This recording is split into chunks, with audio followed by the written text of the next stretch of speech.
endless expanding existence of time, space, and matter. Every day, new discoveries are unlocking the mysterious, the mind-blowing, the deadly secrets of a place we call the universe. They appear out of nowhere and threaten our very existence.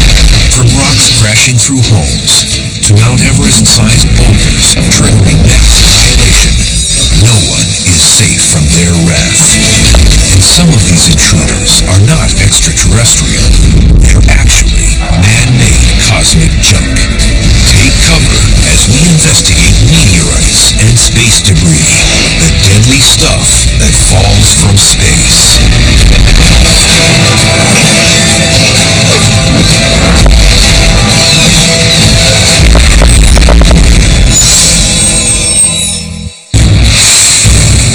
11:39 p.m. October 6th, 2008. The Catalina Sky Observatory in Arizona notices something it hadn't seen before. An asteroid the size of an SUV is screaming down towards Earth at over 27,000 miles per hour. An alarm sounds throughout the international scientific community. Is this asteroid on a collision course with Earth? This object was special because it was probably going to impact the Earth. And over the course of the next 21 hours, 500 observations were made of the object to try to exactly calculate its orbit. At NASA's Jet Propulsion Laboratory, Steve Chesley gets the urgent wake-up call. Everyone wants to know when and where this rock will touch ground. They sent me the data. I rushed into the office rather excitedly and spent the next couple of hours trying to get my arms around the problem and running the numbers.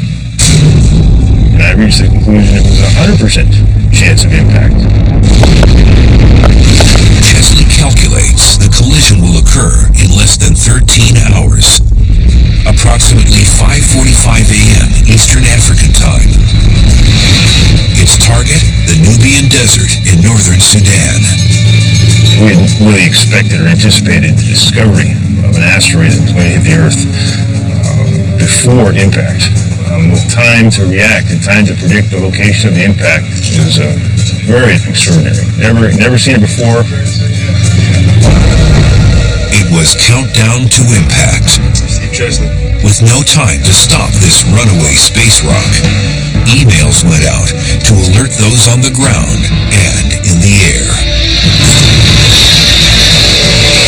5:45 a.m. The moment has arrived. A commercial pilot is flying over Sudan.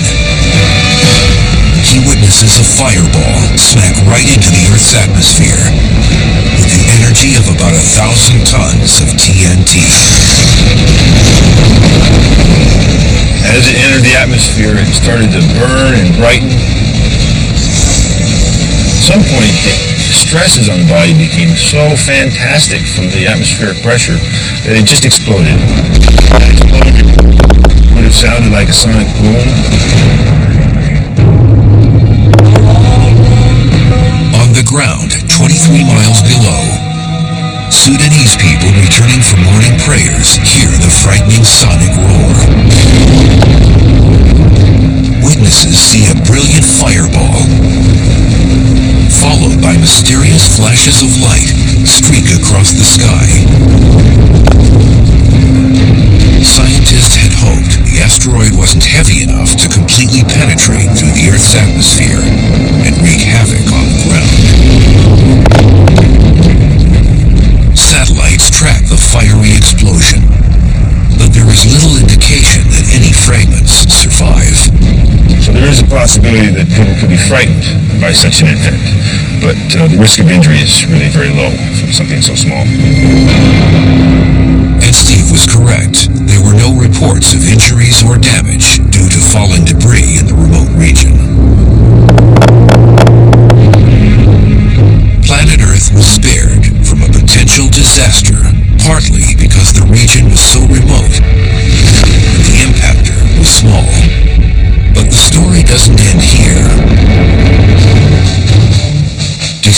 2008, astronomer Peter Yeniskis organizes a search and recovery team from the University of Khartoum in Sudan.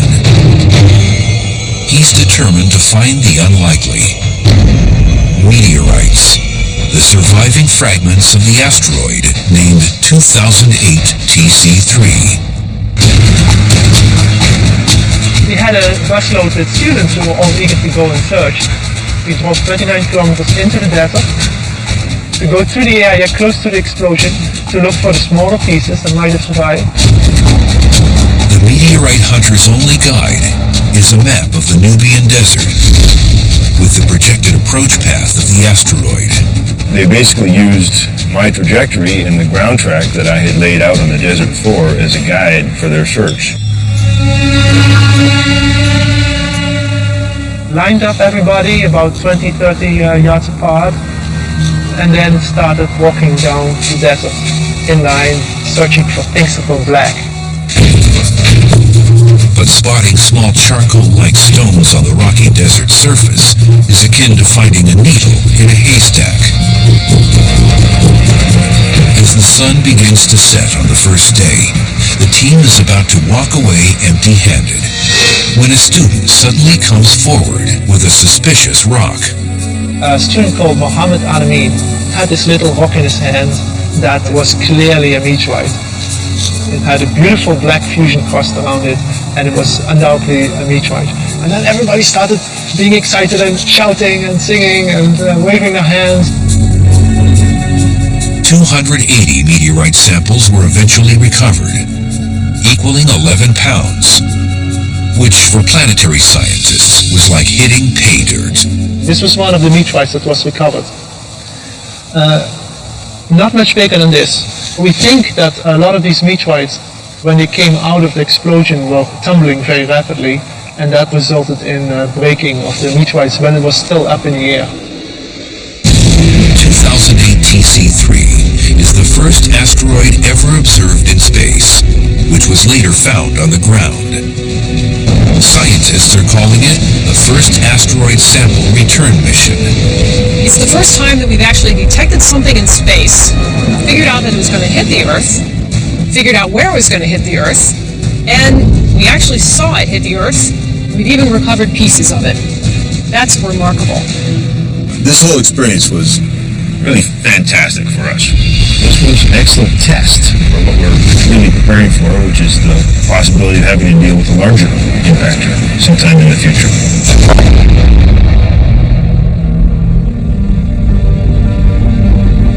Planet Earth may not be so lucky the next time. Scientists now suspect 2008 TC3 came from a piece of a much larger rock from the asteroid belt, a region between Jupiter and Mars where asteroids and comets take up residence. In this crowded galactic neighborhood, these fossil relics from the formation of the solar system occasionally collide with each other and explode into smaller pieces. It's these fragments that can migrate towards Earth. A bullet can provide a pretty good stand-in for one asteroid striking another in terms of its impact speed. Asteroids in the main asteroid belt will run into each other at speeds of over 11,000 miles per hour. Now, a bullet traveling out of a rifle can be a good analogy for that because they will leave a rifle barrel at speeds, maybe a fifth that. So it doesn't just fragment. It literally blows itself to pieces. We'll head down range and actually set up our little artificial asteroids at a safe enough distance to shoot. Since real asteroids are hard to come by, we're going to use a couple of stand-ins today.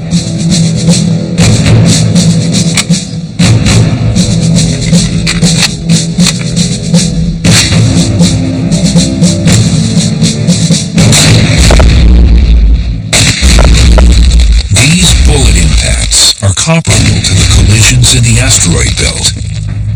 Let's see what our results are here. This is actually rather typical of the results of an asteroid impact, where you tend to have a few large pieces of debris, several medium-sized pieces, but nature is very good at making lots and lots of little debris. These little kilometer-sized fragments are what we actually see today as the near-Earth asteroids. These fragments which have worked their way in from the main asteroid belt, approaching the inner solar system, passing near our planet, sometimes impacting our planet. These near-Earth objects, or NEOs, have transformed our near-space environment into a danger zone. The speeds with which objects are running around in the inner solar system is it's much akin to actually a bunch of cars driving crazily down a highway. The vehicles themselves are traveling at high speeds. When they cross lanes without looking and perhaps running into each other, they are hitting at equally high speeds. And that's kind of like objects moving on their own independent orbits around the sun. Every few hundred years, Earth gets hit with rocks the size of a football field that can destroy entire cities. But every 500,000 years, we get struck with boulders the size of mountains that could ignite global disasters.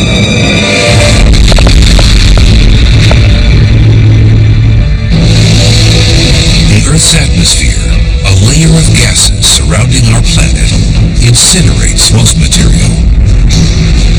But occasionally, larger, heavier objects slip through.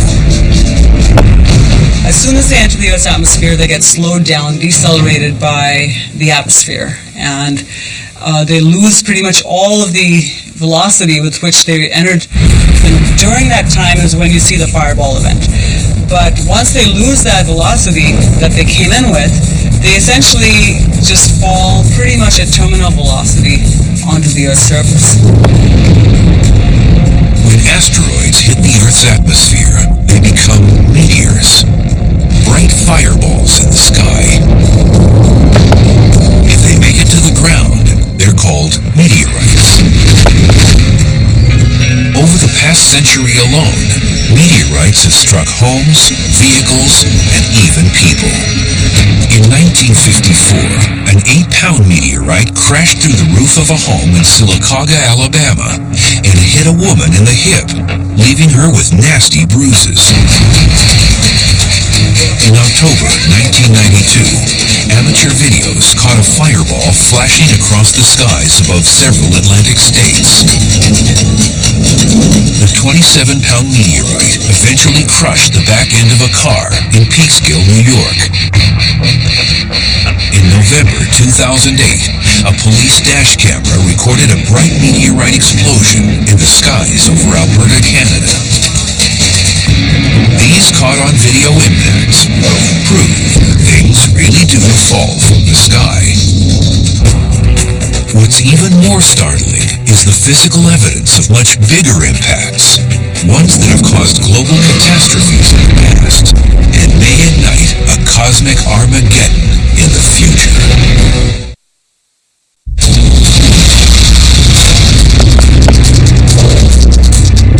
Earth was not always an ideal address for human beings.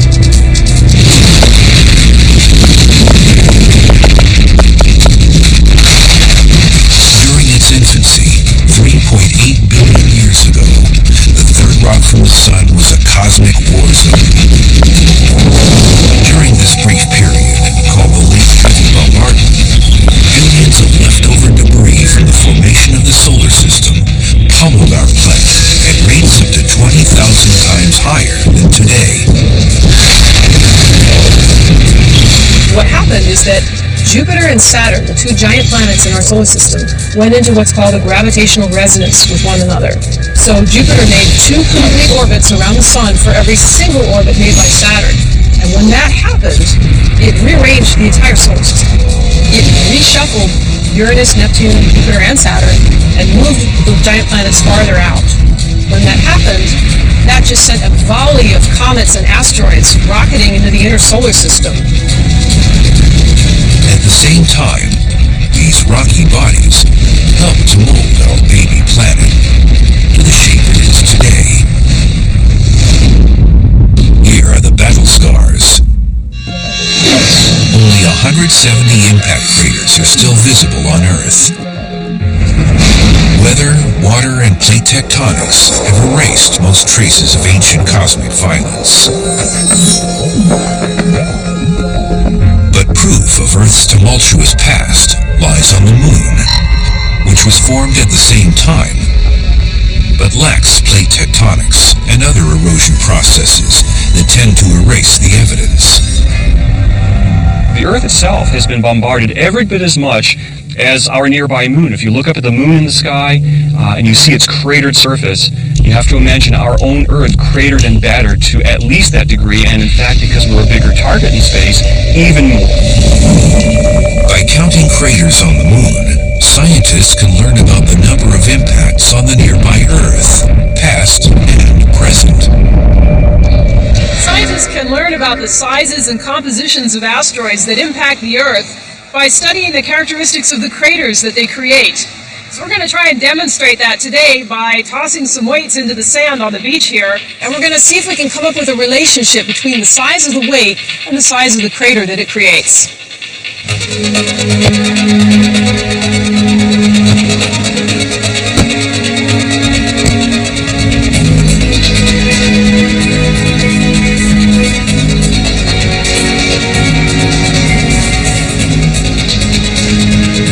Based on my measurements, I calculate that this beach was impacted by 3 rocks 10 inches in diameter, 5 rocks that were 6 inches in diameter, and 11 2-inch diameter rocks. This technique of measuring the size and frequency of craters on this beach is very similar to the technique that scientists use to understand the frequency of impacts throughout Earth's history.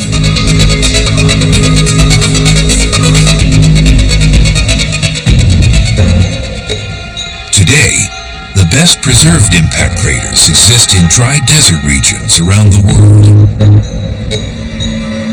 Meteor Crater, located near Winslow, Arizona, is one of the lasting reminders of the destruction caused by objects from space. And scientists are just cracking the surface of understanding the repercussions of these ferocious events. Okay, lights. Okay, did we want to back one off to 250,000? Planetary geologist Pete Schultz formulated a new experiment to simulate what impact craters look like under the surface. 1.1 feet. At the Vertical Gun Range at NASA's Ames Research Center, Schultz is using a massive 30-caliber light gas gun that shoots projectiles at various targets inside a vacuum chamber. Today, we're going to try to look inside a crater as it forms. And to do this, we're going to use a clear block. It's transparent, so we actually get to watch the crater as it grows, but from the inside rather than from the outside. This little bead is simulating an asteroid that's going to slam into the surface of the Earth. So let's get inside. We're in the impact chamber. This is where everything happens. The projectile bead is going to be coming in at around 4 miles per second. We're going to handle this transparent block. We're going to be looking at everything that happens below the ground when an asteroid hits the surface of the Earth. Outside the chamber, high-speed cameras will document the deep impact from various angles. Are the Shimatsus all up down there? In the control room, Schultz watches the monitor with nervous anticipation. High voltage?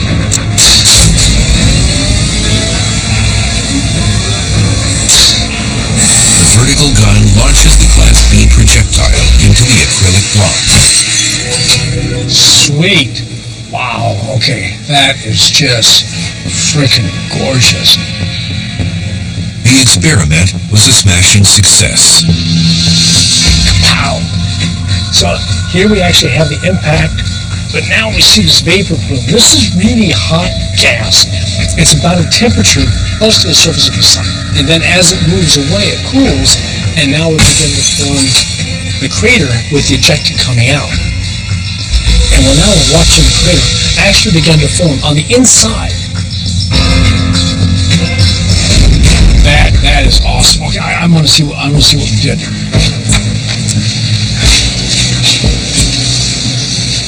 Oh man, did we bust this up. Now we can look to see how these cracks develop through time. So if this were a big impact, This crash would grow where the entire crater could then collapse inward and fail. Impact experiments at the Vertical Gun Range shed light on large-scale destruction caused by asteroids that have fallen from space. When we see an impact, it's not just the cracks and cracking. You will also see the vapor plume expanding. That affects life. That affects survival. If this impact occurred on Earth and was large in scale, it would simply fry the atmosphere. It would send debris out, and as it hits the Earth again, it would cause more devastation. Scientists have discovered that impacts from space have affected the evolution of life on Earth. We know that, in fact, the flux of meteorites hitting the Earth was much higher in the past than it is today. And in fact, there have been known instances, for example, the large impact event 65 million years ago at the Cretaceous-Tertiary boundary.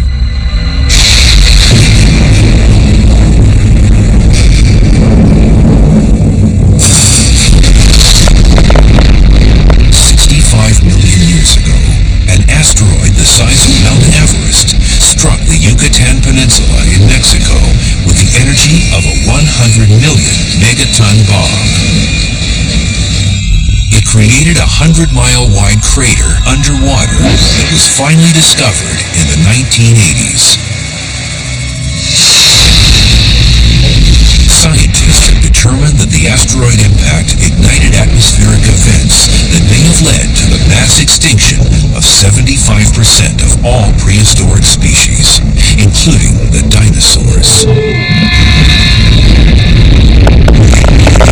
There were a lot of potential effects that could have led to the extinctions. Heating of the atmosphere, for instance, by the ejecta, perhaps leading to wildfires. The poisoning of the atmosphere from the gases produced from the vaporized asteroid. Is every ecological disaster you could think of all happening at the same time. But was this the last time an asteroid triggered a mass extinction? A controversial new theory suggests a space rock was responsible for the disappearance of the Ice Age megamammals of North America.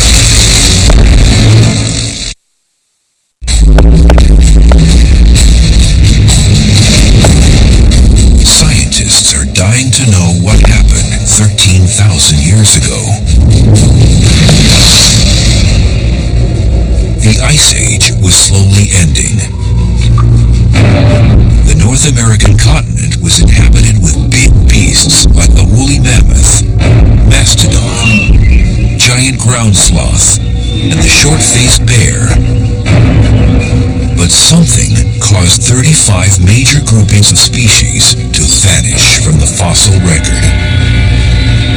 Many think the ancient Clovis people, a hunter-and-gatherer society, killed off the megamammals. But startling new evidence suggests that an object from space may have led to the demise of the giant creatures. 13,000 years ago, the climate changed suddenly, rapidly, and dramatically. It looks like there was some type of extraterrestrial event, whether it was a large meteorite, an asteroid, or a comet exploding in the atmosphere. And all of a sudden, the planet was thrown back into a little ice age. North America experienced a brief return to Ice Age conditions. So could there be a connection between this cold snap and the disappearance of the megamammals?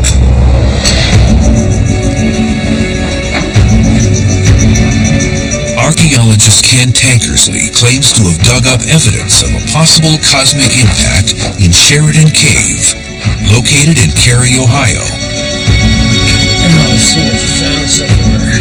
It's one of only 12 known sites that have been precisely dated to the time of the late Pleistocene extinction, which was the end of the last ice age. In this deep cavern, Tankersley and his team have discovered the burned remains of more than 60 species of plants and animals from that time period, including hunting weapons of the Clovis culture.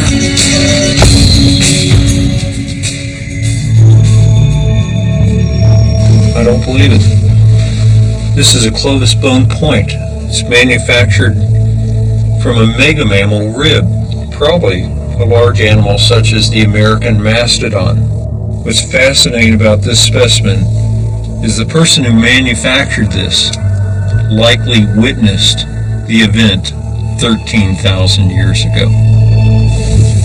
Tankersley says that most of the bones he's uncovered underwent intense burning that couldn't have been caused by a mere forest fire. He says it had to have been from a colossal explosion, the kind generated by an Earth impact.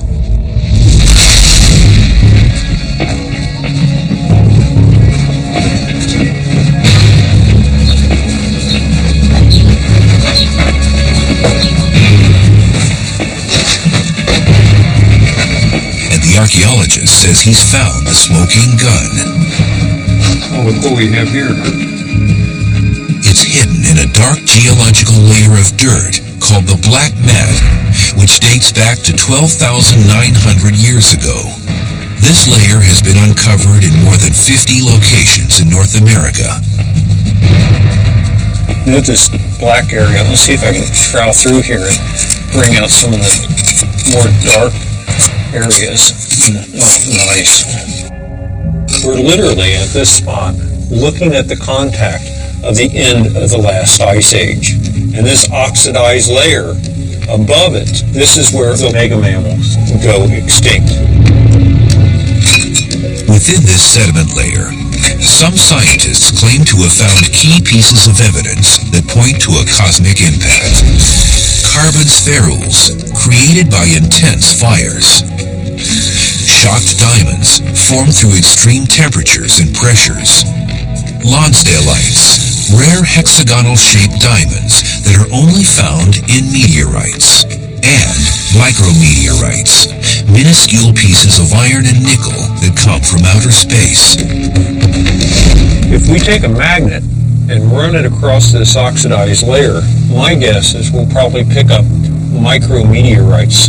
You can see how the sediment's adhering. And just as the magnet picks up iron from this layer, so does the magnet adhere to this meteorite. And this suggests, because we have a high concentration of micrometeorites in this layer and a complete absence above or below, and it's at the event of 13,000 years ago, something dramatic occurred here.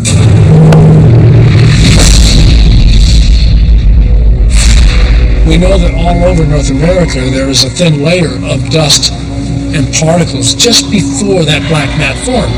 That indicates that something happened right before the event. That is the climatic change.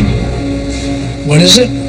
We still don't know exactly. All we know that something happened. To date, no impact crater has been found. But a space rock doesn't have to reach the ground to generate mass devastation.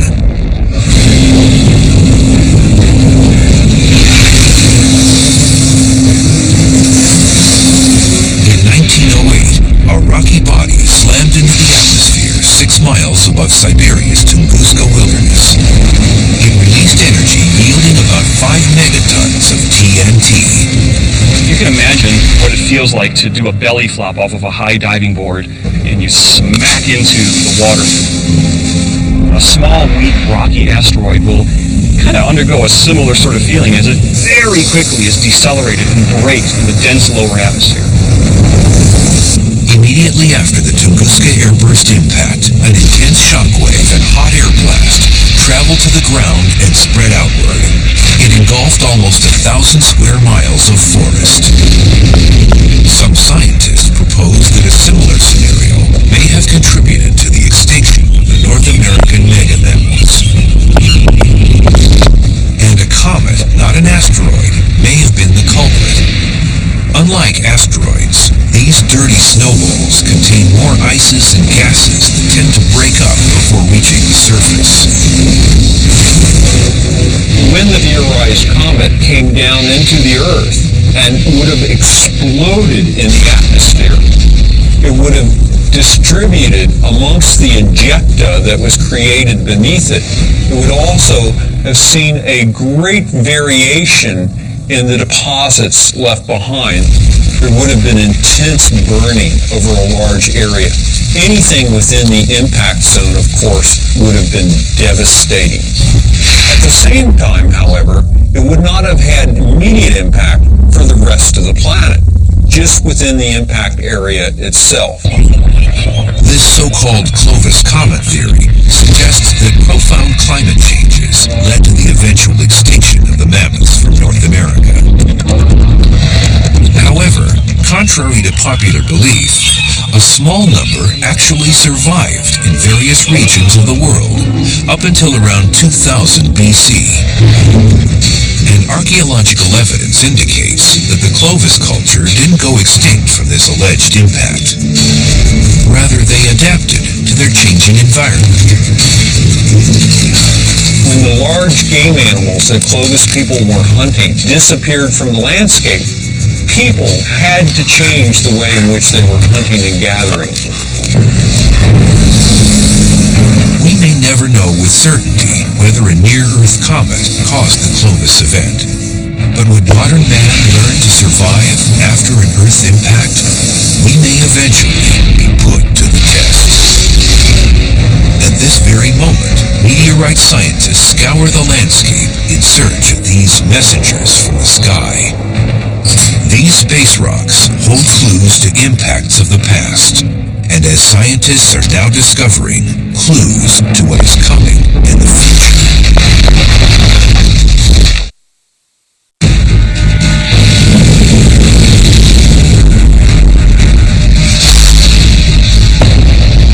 Mass extinctions, mile-wide craters, scorched landscapes, all created by objects from space. Meteorites have been intruding on our planet since the formation of the solar system. So where do we typically find these rocks? Most meteorites, they're more easily found in dry desert regions of the Earth. For example, in the Saharan Desert or even the cold deserts like Antarctica, where there's not a whole lot of vegetation or there's not a whole lot of other rocks to confuse you. However, meteorites fall everywhere on Earth with equal probability. Cosmochemist Meenakshi Wadhwa has traveled the world in search of meteorites, and now oversees the largest university-based meteorite collection in the world. We're here looking at the collection of meteorites in the Center for Meteorite Studies at Arizona State University. There's basically 3 different kinds of meteorites. You can have stony meteorites, stony iron, or iron-rich meteorites, but all 3 kinds have at least some amount of metal. And so you can distinguish terrestrial rocks from meteorites by the content of metal in meteorites. The other way to actually distinguish a meteorite from a terrestrial rock is that you'll actually see a fusion crust on meteorites that forms on these objects when they're falling through the Earth's atmosphere. Most of the meteorites recovered originated in the asteroid belt between Jupiter and Mars. But nearly 4 dozen actually came from our moon and the planet Mars. The idea there is that you probably had a large asteroidal body that impacted the moon or Mars and ejected pieces of the crust of the moon or Mars, and these ejected pieces probably fell into these unstable Earth-crossing orbits, and eventually pieces made their way to the Earth that way. This is a piece of a lunar meteorite, and we believe it came from the Highlands portion of the moon. And we know that this is actually a lunar meteorite because we can compare this with actual samples that were brought back by the Apollo missions in the late 60s and early 70s. Meteorites are precious research subjects. Although they've destroyed life time and time again, they may also have provided the chemicals needed for life on Earth. This is possibly one of the most well-studied meteorites in the world. It fell in 1969 in Mexico, and an interesting thing to note about this rock is that these white grains are possibly some of the oldest solids that formed in our solar system as our solar system was forming 4.5 billion years ago. These white grains, combined with the atmospheric chemicals and organic compounds on Earth may have formed a mixture of amino acids, the essential elements of life. So meteorites have played a very important role in possibly the formation of life on our planet and certainly the evolution of life on our planet. Meteorites may have once provided the necessary components for living things, but they can be a source of grave concern when they hurtle down from space without prior warning.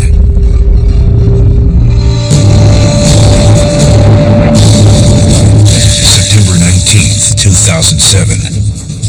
A fiery meteorite streaked down from the sky and impacted the soft soil near the Peruvian town of Caracas, which borders Bolivia.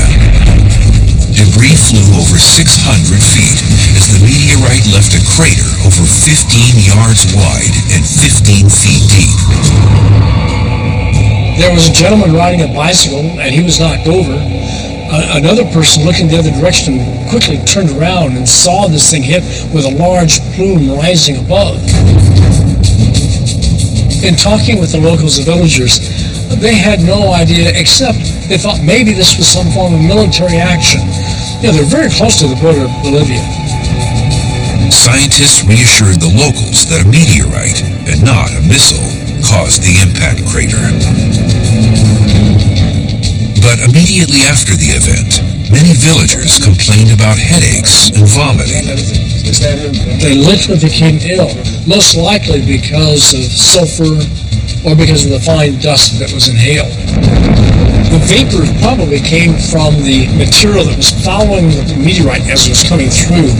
It was melting, it was vaporizing as it passed through the atmosphere, and it probably, when it hit, caused an additional release of gas. But could a space rock actually deliver harmful elements to Earth? Sci-fi movies and conspiracy theorists have proposed that meteorites could seed our planet with lethal bacteria or viruses. But what's fact and what's fiction? The probability of this happening is very, very, very small. If that rock made it to Earth and somehow that microbial life form survived, it would find our atmosphere very toxic. Any microbe that evolved in an anaerobic, in a non-oxygen environment is not going to survive long in oxygen. The possibility that the Peruvian meteorite committed cosmic biological warfare is remote. But had this small stony meteorite impacted a nearby village, the aftermath would have been much different. This would look like somebody had planted a roadside bomb. It would have had that effect. It opened up a hole so large that it would have swallowed several cars. The Peruvian meteorite impact once again illustrates the unpredictability of things that fall from the heavens. And space rocks aren't the only objects that can cause bodily harm. Up to 200 heavy objects hit our planet each year. And they're not extraterrestrial, they're man-made.